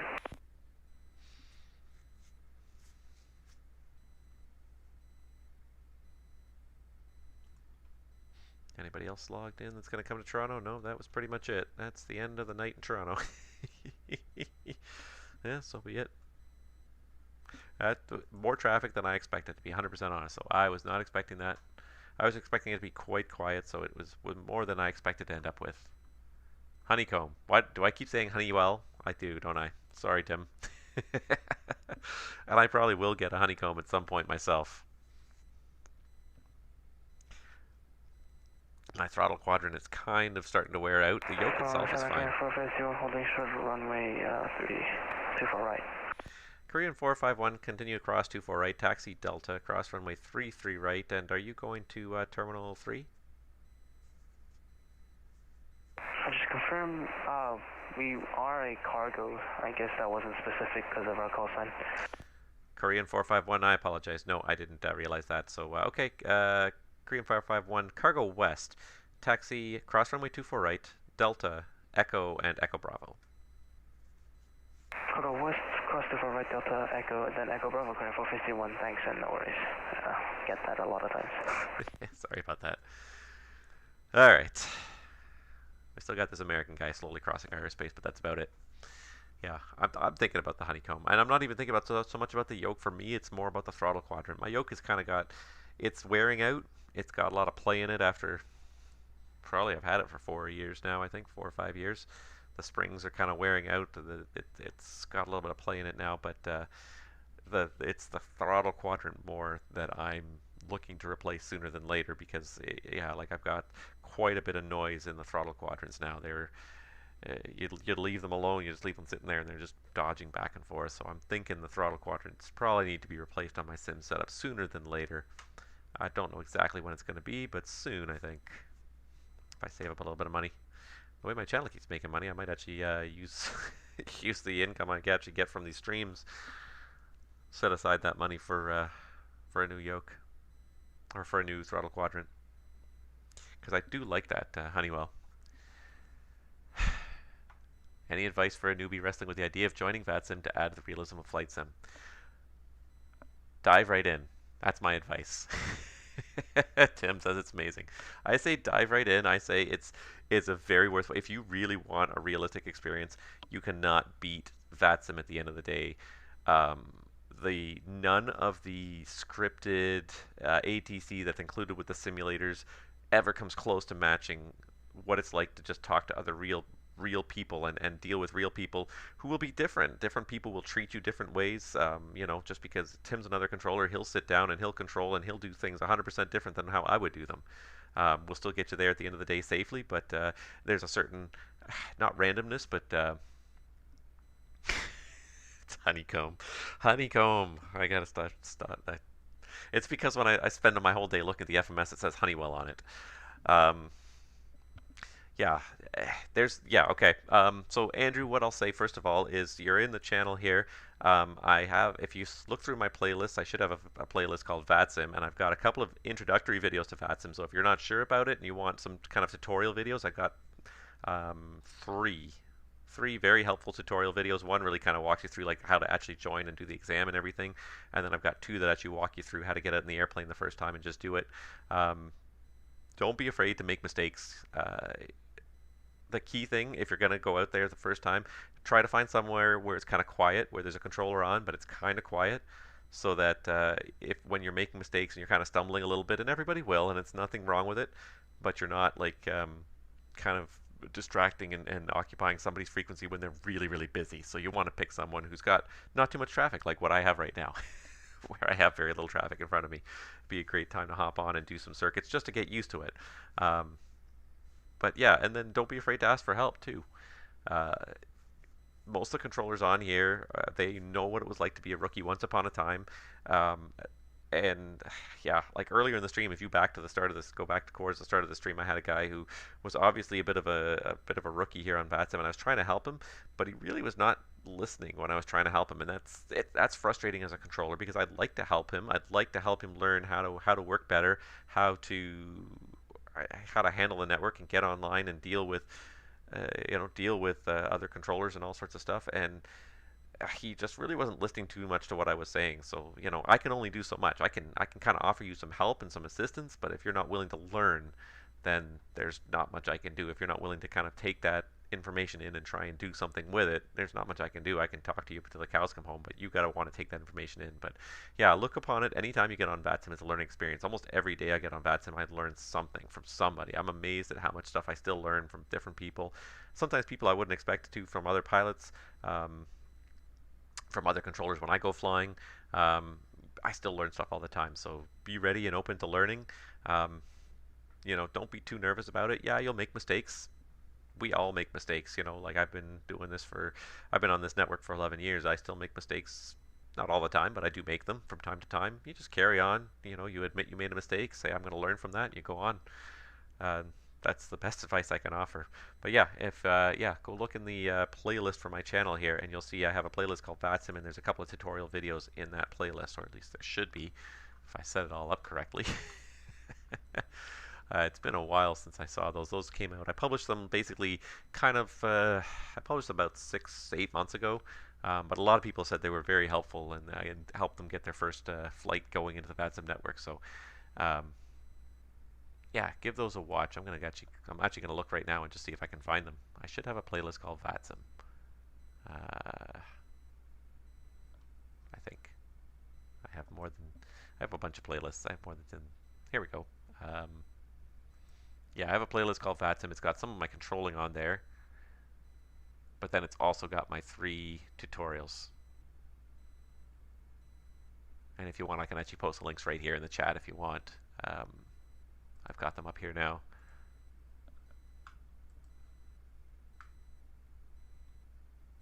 Let's see if I can find the link here. It's time to. That's what I thought. It would start playing an ad the second I loaded it. Oh, mercy. Okay, share. Yeah, so I'll post the first one here, and hopefully it'll lead you to the other 2. But I'll post the first one here in the chat. But yeah, a lot of people found them really helpful. I've had quite a few comments, and one thing I do appreciate is that I've had plenty of comments of people that said, I was watching your videos, they helped me out. Now I've gone and thank you, and I've gotten my first flight on VATSIM done, and I appreciate that. Like, just as a content creator, knowing that the videos I made helped somebody actually get on this network, because I really enjoy this network. I think it's great. I always wish there were more people on it. I always wish it was a little bit busier, because basically now it's gonna die. There's nothing else going on in here tonight now. My one airplane has landed. My last airplane here is about to cross the boundary over to the west. American 820 Toronto, you're about to leave my airspace to the west. Cleveland Center is not online. Your surveillance service terminates, and switch to en route frequency. Have a great night. Roger that, Toronto Center. Thank you for your help this evening, and have a good night yourself. American 820.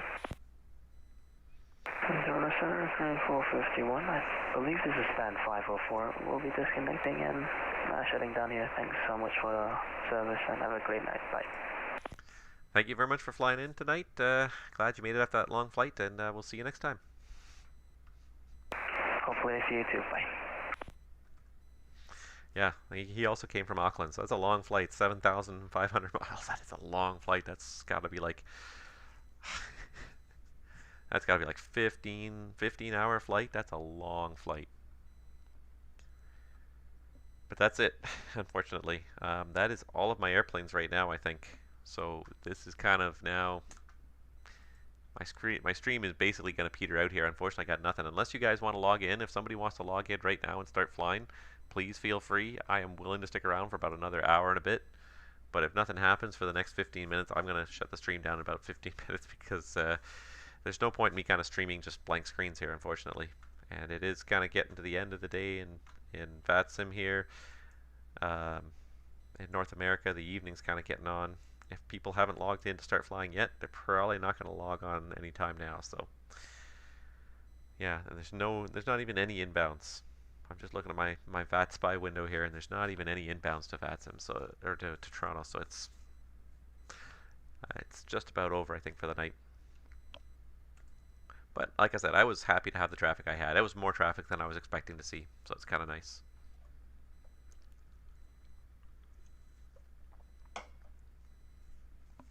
So if anybody else watching has any questions about VATSIM, I mean, now is a good time to ask them because now I've got nothing going on in my airspace.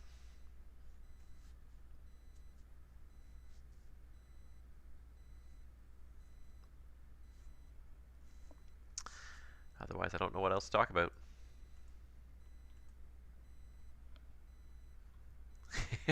You would if you weren't already flying. Well, I figured if you weren't logging in, Tim, there was a good reason why. Let's see what Tim's doing, shall we? Oh, let's see here. Because I got nothing else to do. There you are. Oh, you're Air New Zealand 1. And I see you've got your ATPL. You're going the other way. You're going from LAX down to Auckland. So where are you? Are you almost there, or are you...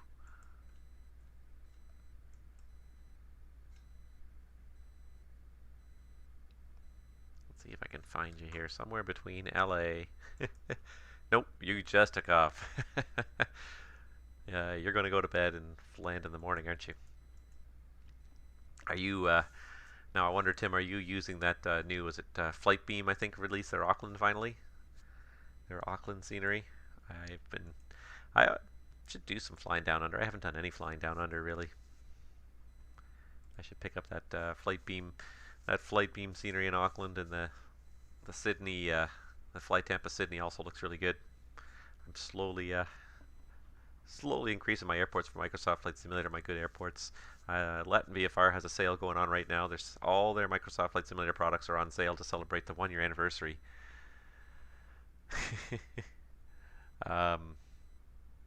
So yeah, so I picked up Miami and San Diego, which Miami especially is a great hub. So I'm gonna be I hope you enjoy it. I also picked up the yeah, I am, in case you can't tell by the wonderful decor behind me. I am on the road, and it's the only time I can find a stream sometimes. So here we go. At least I have good connection here to the internet today. Yeah, I mean, if there's one company that does a good job with their scenery, Flight Beam, yeah, I would have no doubt it's going to be great scenery when you get there. I don't know if you saw my Twitch stream there. I think you were watching the end of it there.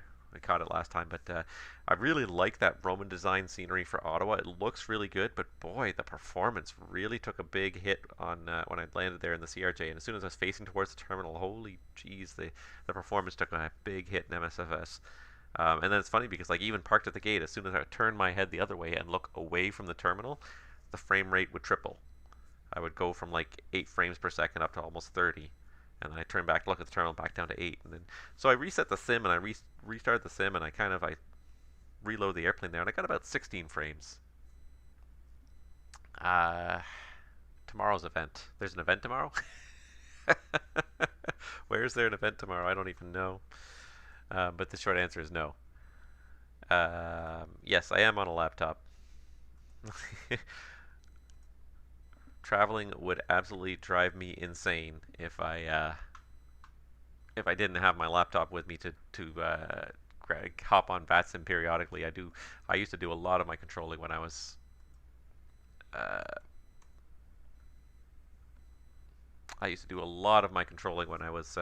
the road, because otherwise there's not much else to do. I mean, some places there's a lot of distractions, but other places there's not.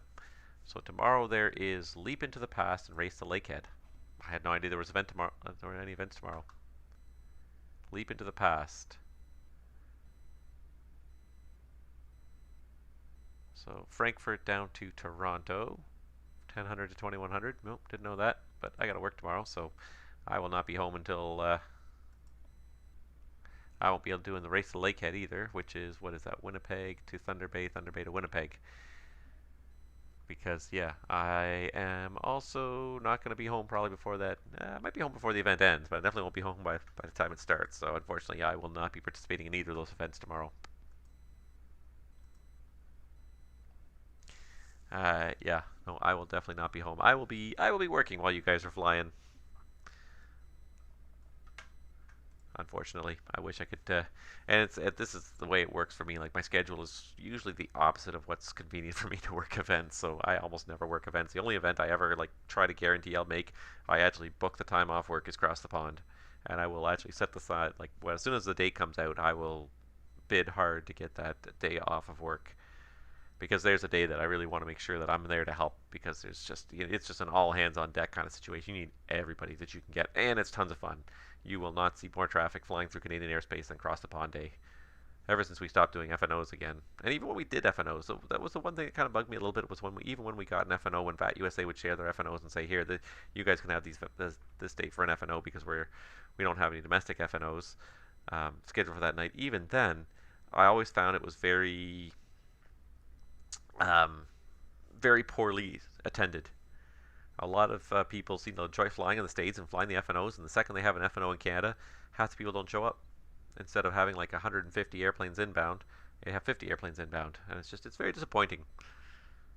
Because there's plenty of good controllers, and there's some pretty big busy airports in Canada that can handle a lot of arrivals and a lot of departures. But yeah, we just don't seem to get the love from our neighbors south of the border when it's our turn. What can you do?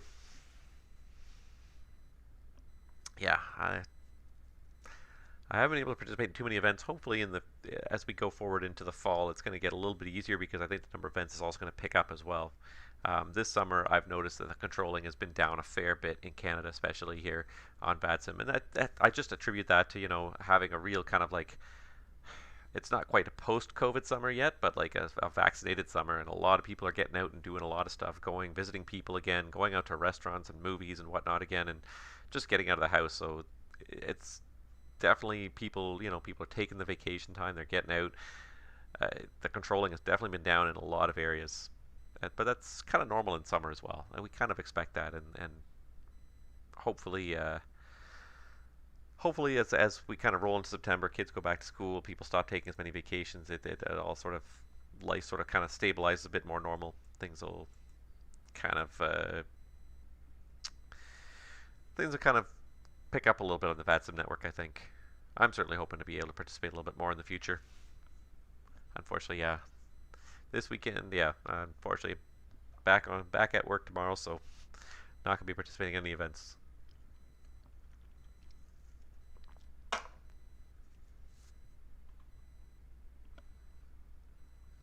What else is coming up here on this event website?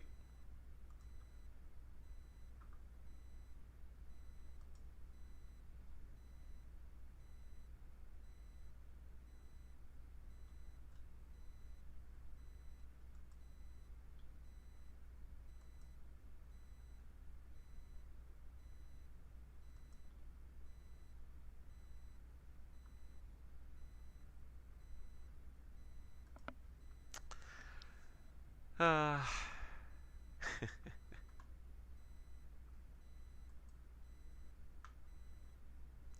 doesn't exist. There's a link to a document, and it doesn't exist. Good times.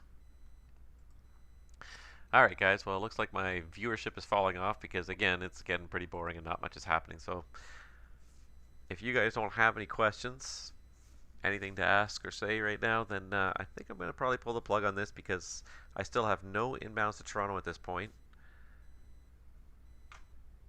No departures, no inbounds. It's just sort of, there's no point in me staring at this screen. If I even had a few inbounds in the distance, I'd stick around to help them out, but at this point, there's no point in me sticking around for another hour, I don't think. So I've already put in 2 hours of controlling here, pretty much, almost 2 hours. And it's just the way it happens on VATSIM. The nights they can get very quiet. So I think I'm going to pull the plug, guys. I don't see too much happening in the chat window there either, so I just want to say thank you guys for watching. Those of you that did tune in tonight, I hope you enjoyed what you saw. It wasn't as busy as it could be, but that's just the nature of VATSIM, especially if you're not around earlier in the evening. The next time I do a stream, I will try to pick a day where I can be on here at least another hour or two earlier, where we can really kind of pick up that sort of early evening rush that happens here on VATSIM, because it's a bit disappointing when you don't see it. But But yeah, I appreciate you guys watching. Appreciate everybody who subscribes, everyone who joins the channel. Thank you so much for watching. Thank you for the conversations and the questions you guys did ask. It's nice to help people out, answer any questions. And if you haven't before, get yourself join the Discord, just because you will see the streaming schedule. I will usually post it 3 or 4 days in advance, just to kind of get an idea of when I'm going to have a chance to stream something. And if you want to join me for the Twitch streams and do some flying with me, that's great. Probably this week I'm going to try and stream a return flight from Ottawa back to Chicago. And hopefully next weekend I'll try to stream some VATSIM ATC. I keep on trying to do Edmonton Center because I'm trying to get my currency back in Edmonton Center. I haven't controlled there for probably about 5 or 6 weeks, and I want to do it. But every time I seem to have a time to log on myself, somebody's already on it. So then I just choose somewhere else to go. So we'll try it again maybe. J Multiply, yeah, thanks very much for that, and thank you for watching. Appreciate you tuning in. Stay safe and healthy out there, guys. And I will see you guys all hopefully around on the